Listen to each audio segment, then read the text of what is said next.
ॐ निधाय हृदि विश्वेशं विधाय गुरुवन्दनं बालानां सुखबोधाय क्रियते तर्कसङ्ग्रहः शङ्करं शङ्कराचार्यं केशवं बादरायणं सूत्रभाष्यकृतौ वन्दे भगवन्तौ पुनः पुनः ईश्वरो गुरुरात्मेति मूर्तिभेदविभागिने व्योमवद्व्याप्तदेहाय दक्षिणामूर्तये नमः।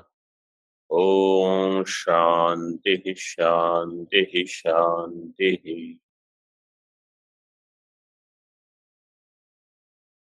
प्रत्यक्ष का विचार पूरा होने के पश्चात अब अनुमान का आरंभ करते हैं। तर्क संग्रह दीपिका किरणावली टीका में अनुमान को लक्षित करते हैं। देखिए किरणावली को देखिए, अनुमानम लक्षयति प्रत्यक्ष अनुमितिकरणम इति दीपिका में दिया है अनुमितिकरण। चलो पढ़ लेते हैं पहले। अनुमितिकरणम अनुमानम, अनुमिति का जो करण है उसको कहा जाएगा अनुमानम। ये करण है, अनुमान क्या है? करण। करण का अर्थ क्या हुआ? प्रमाण। अनुमान है वो प्रमाण है। अनुमिति क्या होगी? प्रमा। अनुमिति प्रमा होगी, इससे ज्ञान होगा। अब टीका में देखिए, प्रत्यक्ष ऊपर अभी संगति बतानी है, पहले वो बताते हैं। प्रत्यक्षोपजीवकत्व संगत्या अनुमानम निरूपयति इत्यर्थः। प्रत्यक्ष उपजीवकत्व संगति, ये संगति का नाम दिया। प्रत्यक्ष उपजीवकत्व संगत्या अनुमानम निरूपयति। संगति हमने बताया था एक बार, कितने प्रकार की होती है? 6 प्रकार की। शोढ़ा संगति, कल शोढ़ा शब्द आया था। शोढ़ा सन्निकर्ष जी स्वामी जी। हाँ, शोढ़ा में कैसे शब्द बनेगा? शब्द के पश्चात धाच प्रत्यय आता है। शश प्रत्यय में धाच, शश शब्द में धाच प्रत्यय, मतलब जैसे षड्विधा, तो ये षड्धा जो है वही शोढ़ा है। 6 प्रकार की षड्धा, तो शश में हो जाएगा शो उत्व, और धा का क्या हो जाएगा? ष्टुत्व होकर शोढ़ा बनेगा। 6 प्रकार की संगतियां क्या हैं? सब प्रसंग उपोदघातो हेतुतावसरस तथा निर्वाह निर्वाह कैक्यम कार्यक्यम शोढ़ा। ये 6 प्रकार की हो गई संगति। सब प्रसंग मतलब कोई प्रसंग आया तो प्रसंग वशात बता देते हैं, तो उसको कहते हैं प्रसंग संगति।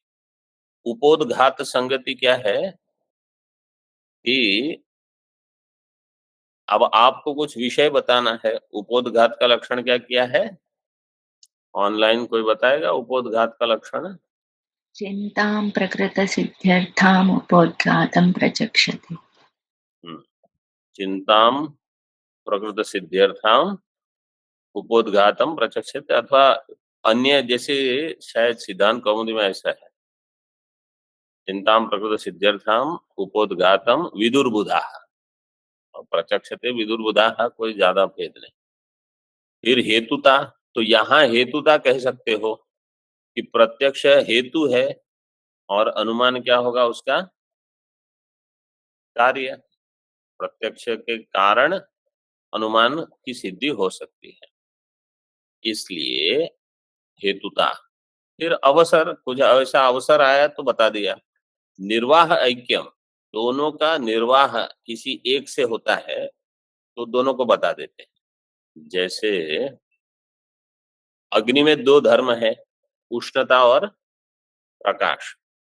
तो उष्णता का वर्णन कर रहे हैं तो प्रकाश भी बता दिया, क्योंकि दोनों अग्नि में उपलब्ध हो जाएंगे ऐसे। और कार्यैक्यम, दोनों में समान कार्यत्व हो तो भी संगति लगा सकते हैं। तो अभी यहाँ क्या है, उपजीव, उपजीवक, उपजीव्य, मतलब कार्य कारण भाव है। कार्य कारण जो हेतुता बताया वही संगति। उपजीवकत्वम कार्यत्वम, उपजीव्यत्वम कारणत्वम। उपजीव्य ये शब्द आते रहता है। उपजीव्य का अर्थ है जो आश्रय बनेगा। ये शब्द अधिक परिचित है, सरल है, वहां लिख लो। उपजीव्यत्वम का अर्थ होगा आश्रयत्व, और उपजीवकत्व का अर्थ होगा आश्रितत्व। एक होगा आश्रय, एक होगा आश्रित। ये शब्द समझ में आ रहे हैं कि नहीं सबको? स्वामी जी। जो हिंदी जानते हैं उनको तो समझ में आता है, लेकिन जिनको हिंदी स्पष्ट नहीं है तो उपजीव्य के लिए होगा सपोर्ट और उपजीवक होगा सपोर्टेड। तो अनुकार्य जो होता है उपजीवक होता है, वो सपोर्टेड है, और कारण होगा वो सपोर्ट होगा, आश्रय होगा। तो यहाँ प्रत्यक्ष जो है वो उपजीव्य है। ये हमने उपदेश साहस्री में भी बताया था। प्रत्यक्ष को प्रबल प्रमाण मानने वाले कहेंगे कि प्रत्यक्ष उपजीव्य है, क्योंकि आपको अनुमान, उपमान, अर्थापत्ति सारे प्रमाण लगाने के लिए सबसे पहले प्रत्यक्ष का ज्ञान होना चाहिए। तो इसलिए प्रत्यक्ष उपजीव्य, उपजीव्यत्वात् प्रबल प्रमाणम, ज्येष्ठत्वात् प्रबल, ऐसे वहां विचार हुआ था। तो उपजीव्य त्वम कारणत्व, और उपजीवक जो होगा उस पर आश्रित है ऐसे। प्रत्यक्ष कार्यम एव अनुमानम भवति। प्रत्यक्षस्य कार्यम, पहली पंक्ति में जो दिया प्रत्यक्ष उपजीवकत्व संगति, प्रत्यक्षस्य उपजीवकत्वम, प्रत्यक्ष उपजीवकत्व, तस्याः संगति, प्रत्यक्षोपजीवकत्व संगति। यहाँ भी प्रत्यक्षस्य कार्यम एवं अनुमान, प्रत्यक्ष का कार्य होगा अनुमान, अनुमानम भवति इति, अतः प्रत्यक्ष कार्यत्व संगत्या अनुमान निरूपणम इति भाव। प्रत्यक्ष से कार्यत्व की संगति, मतलब प्रत्यक्ष हो गया हेतु, अनुमान हो जाएगा कार्य। क्योंकि ये क्यों प्रश्न क्यों होगा, देखो जब बताया था ज्ञान के बारे में, तो ज्ञान कहा था, ज्ञान कितने प्रकार के हैं? 2 प्रकार की। क्या क्या? अनुभव, स्मृति। स्मृति और अनुभव। अनुभव कितने प्रकार के हैं? 2 प्रकार के। 2 प्रकार, क्या क्या? यथार्थ अनुभव, अयथार्थ। यथार्थ, अयथार्थ। यथार्थ कितने प्रकार के हैं? 4 प्रकार। यथार्थ 4 प्रकार। उसमें सबसे पहला कौन सा था? प्रत्यक्ष। प्रत्यक्ष। प्रत्यक्ष। तो अब शिष्य को ये जिज्ञासा होगी कि आपने प्रत्यक्ष तो इति कर दिया, तो अधुना अनुमानम जिज्ञापयिष्यामि, अनुमान की मुझे जिज्ञासा है, अनुमान बताइए। तो अनुमान या तो एक क्रम से हो सकता है, अथवा प्रत्यक्ष के बाद ही अनुमान क्यों आएगा, क्योंकि उनमें कार्य कारण भाव है। तो पहले कारण बता देने के बाद कार्य बताने का सरल हो जाता है, उसके संगति लग सकती है, उसका निर्देश हो सकता है। तो इस प्रकार से संगति हो गई। अब देखिए, पर्वतो वन्यमान धूमात इति सिद्धेतु स्थले, पर्वतो वन्यमान इति अनुमिति ही कार्यम। पर्वतो वन्यमान ये अनुमिति कार्य है। पर्वतो वन्यमान धूमात, ये तो प्रसिद्ध है अनुमान हमारा, इसमें कोई आपको आपत्ति नहीं। इति सिद्धेतु स्थले, ये जो सिद्धि का जो स्थल है, सिद्धे स्थले का अर्थ है कि जहां हम वन्य की सिद्धि करेंगे, वो ऐसा स्थल पर्वतो वन्यमान इति अनुमिति ही कार्य। पर्वतो वन्यमान ये है अनुमिति, ये है कार्य। तज्जनकः परामर्शो व्यापारः और तज्जनकम अनुमानम व्याप्ति ज्ञानम। इसमें देखो, यहाँ देखिए सब परामर्श नहीं, ये होगा, यह है अनुमान, अनुमिति, अनुमिति, यह है व्याप्ति, ये होगा परामर्श। व्याप्ति, परामर्श, अनुमिति। परामर्श जन्य ज्ञानम अनुमिति, अगली पंक्ति देखो दिया है नीचे ही, परामर्श जन्यम ज्ञानम अनुमिति। परामर्श से अनुमिति की उत्पत्ति। तो इसलिए पर्वतो वन्यमान ये अनुमिति हो गई कार्य।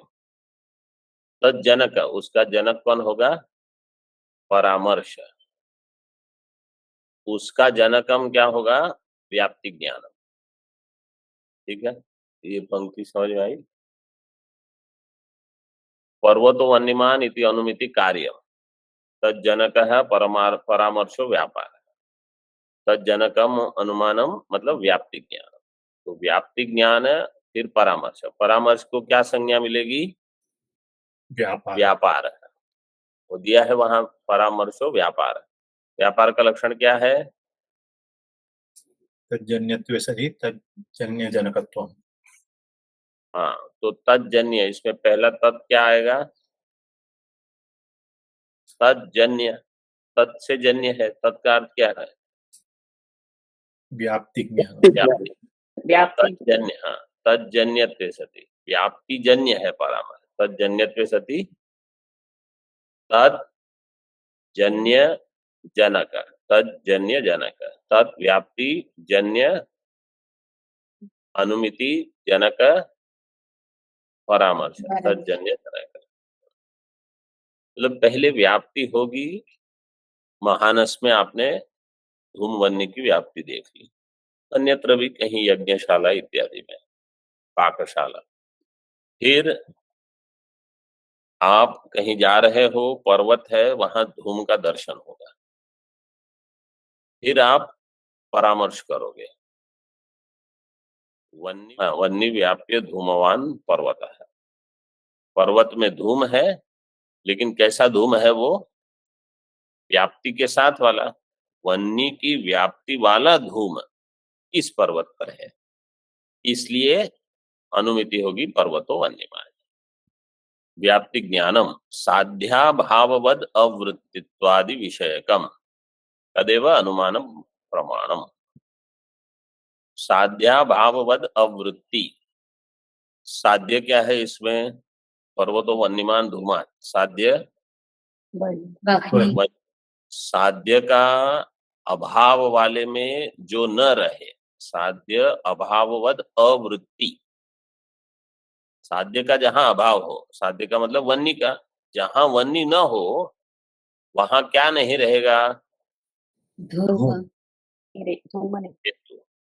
तो साध्य अभाववद अवृत्ति, इससे आपको पता चल जाएगा कि धूमवन्य में व्याप्ति है।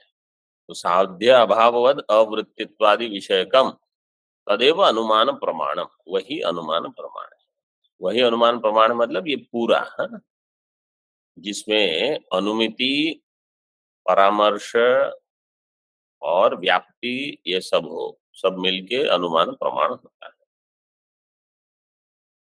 तथा ही साध्य अभाववद अवृत्ति वो बता रहे हैं, देखो। तथा ही साध्यम वन्य ही, साध्य हो गया वन्य, तद अभाववान जल हृदय, जल हृदय में वन्य नहीं है, तो साध्य अभाववान, साध्य अभाव वाला, वन्य अभाव वाला है जल हृदय, वहां अवृत्ति, वहां जो नहीं हो, क्या नहीं होगा?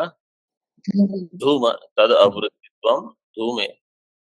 साध्य के अभाव वाले जल हृदय में धूम का अभाव होना। काचिद व्याप्ति ही, व्याप्ति कैसी होगी? यत्र यत्र धूमस तत्र तत्र वन्य ही, इति शब्द ही व्यवहार्यते, शब्द से इस प्रकार का व्याप्ति का व्यवहार हम कर सकते हैं। समझो कोई ये कहेगा यो यो धूमवान सो सो वन्यमान, वो ठीक है कि नहीं? जी स्वामी जी। ठीक है स्वामी। यो यो धूमवान स सो धन्यवाद। वन्यमान, वो ठीक है, वही बता रहा है यत्र यत्र धूमस तत्र तत्र वन्य, तो जो जो धूमवान होगा वो वन्यमान होगा, इति शब्द ही व्यवहार। अभी इसका लक्षण बता रहे हैं। साच, सा व्याप्ति। जो वेदांत परिभाषा पढ़ रहे हैं उन्होंने ये पढ़ लिया है, मैंने भेजा है सबको। प्रतियोगी असमानाधिकरणो अथ च हेतु समानाधिकरणो यो अभावस् तत्प्रतियोगिता अनवच्छेदकम यत् साध्यता अवच्छेदकम हेतुनिष्ठ तदवच्छिन्न साध्य समानाधिकरण्य रूपा इयम सिद्धांत व्याप्ति ही। ये सिद्धांत व्याप्ति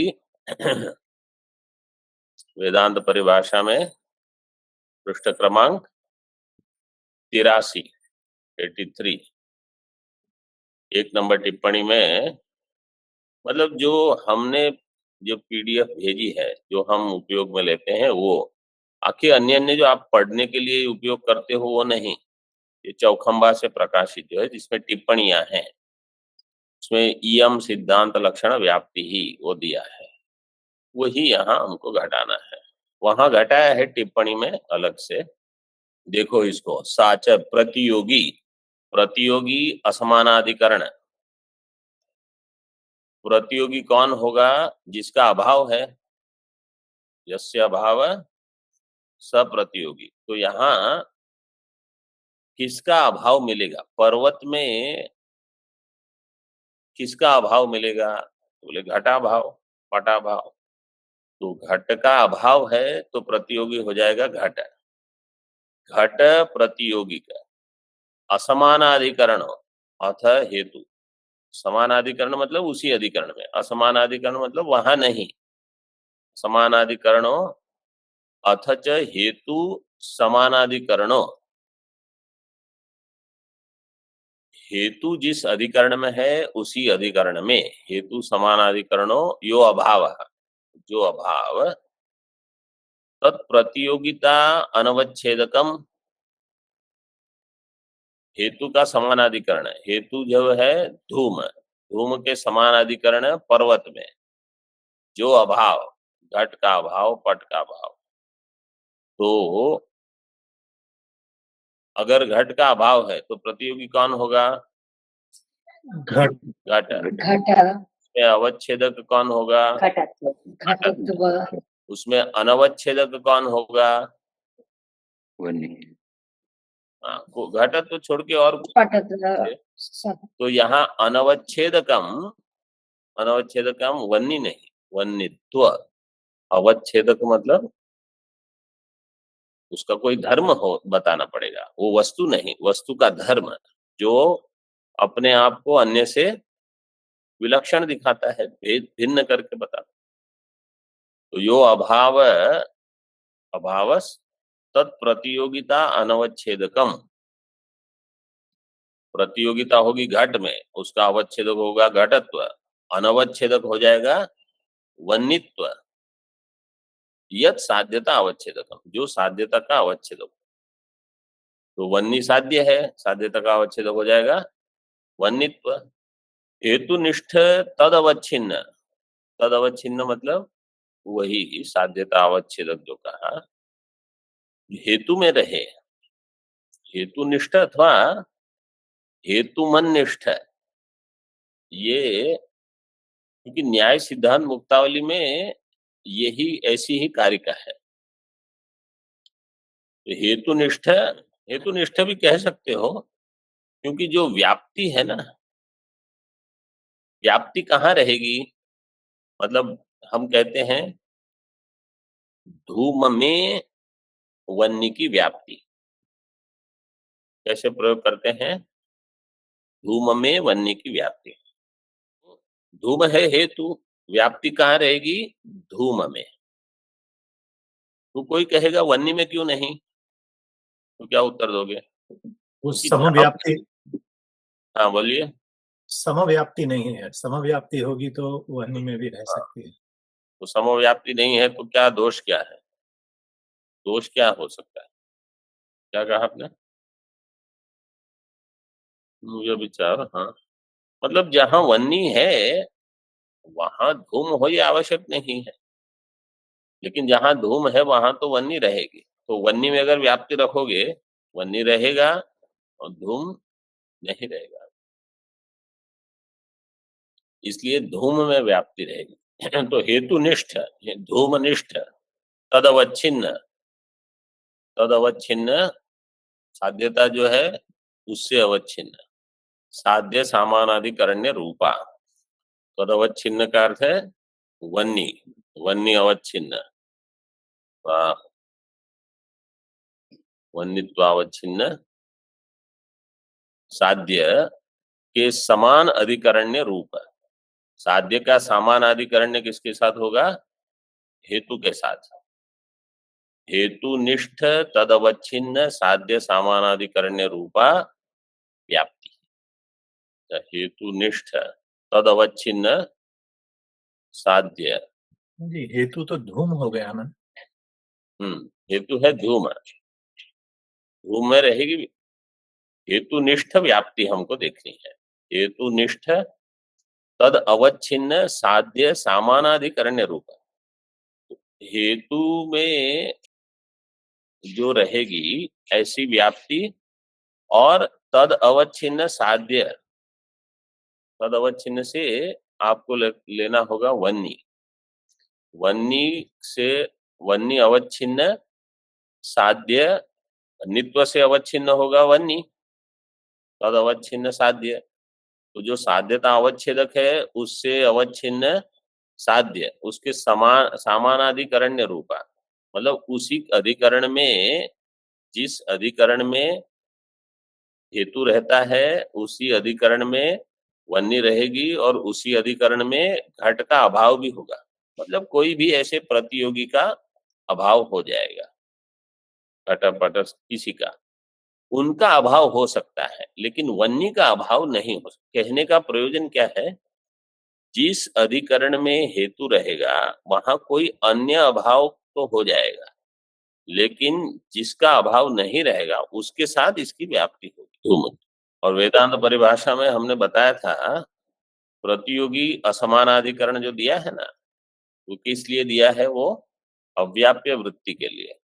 क्योंकि घट का जो अभाव है वो कहीं हो कहीं न हो, लेकिन जहां जहां धूम है वहां वन्नी में वन्नी पूरी तरह से व्याप्त होगा, ऐसा। इसलिए वहां भी दिया था प्रतियोगी असमानाधिकरण यत् समानाधिकरण, यहाँ भी वही दिया है। देखो, प्रतियोगी असमानाधिकरण अथोच अथच हेतु समानाधिकरण। लेकिन बाद में थोड़ा इसमें भेद है। वेदांत परिभाषा में कैसे दिया है? तेन समम तस्य समानाधिकरण्यम व्याप्ति, यन न दिया है ना। प्रतियोगिता अवच्छेदक अवच्छिन्नम यन न भवति, वहां ऐसे दिया है। यहाँ उसको एक में कर दिया, प्रतियोगिता अवच्छेदक अनवच्छिन्न कर दिया, तो एक में घटा दिया। तो हेतुनिष्ठ मतलब जो व्याप्ति हेतु में रहेगी, तत्पद से वन्नित्व, वन्नित्व से अवच्छिन्न होगा वन्नी जो कि साध्य है, वन्नित्वावच्छिन्न वन्नी साध्य सामानाधिकरण्य रूपा, उसी के अधिकरण में जो हो यह है व्याप्ति। हाँ, कुछ प्रश्न था? No, Sanjay, I wanted to ask, ये प्रतियोगी है प्रतियोगी नहीं है सामान्य अधिकरण में से ये क्या आपत्ति रहता है? What is the problem if there तो is प्रतियोगी का घटा दी तो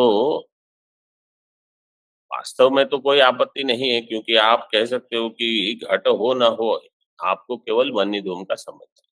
बताने का प्रयोजन यह है कि अन्य कोई चीज हो या न हो ये रहेगा, इसलिए बताया गया है। कल थोड़ा इस पर विस्तार करें। ओम पूर्णमदः पूर्णमिदं पूर्णात् पूर्णमुदच्यते पूर्णस्य पूर्णमादाय पूर्णमेवावशिष्यते। ओम शांति शांति शांति। शंकरं शंकराचार्यं केशवं बादरायणं सूत्रभाष्यकृतौ वन्दे भगवन्तौ पुनः पुनः। ईश्वरो गुरुरात्मेति मूर्तिभेदविभागिने व्योमवद्व्याप्तदेहाय दक्षिणामूर्तये नमः। ओम शांति शांति शांति।